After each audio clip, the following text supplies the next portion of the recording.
after Blair, we got sent any horror film that was floating around Hollywood, they sent it to us after Blair Witch. And the vast majority of the scripts that we got sent to us just sucked, basically.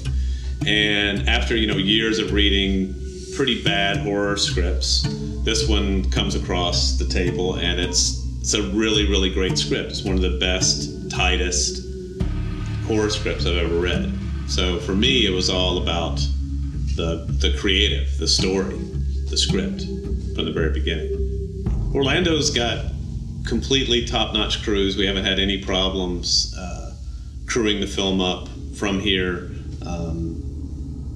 So I don't know. I've never produced a film in LA, so I don't know what the difference is. I'm sure there are things in LA that would be easier to get or quicker to get, but in terms of the spirit with which people have approached us in terms of vendors and suppliers, and Universal here in Florida has been amazingly supportive. The state's been supportive. We're getting some incentive money back through a tax rebate program with them.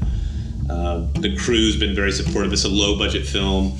We're not paying people what they're used to being paid, but I think people, want something to happen here in Florida, in Central Florida in particular.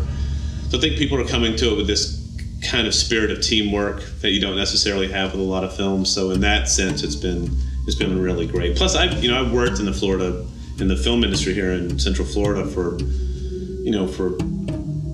like 15 years now.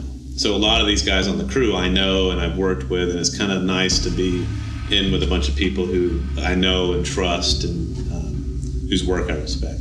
So, then it just, not that it was easy, but it was just kind of like, let's, get all our ducks in a row, and then the money duck comes. And then once the money duck arrives, you deal with the production ducks, which is where we are now, that we're sitting in one of the production ducks.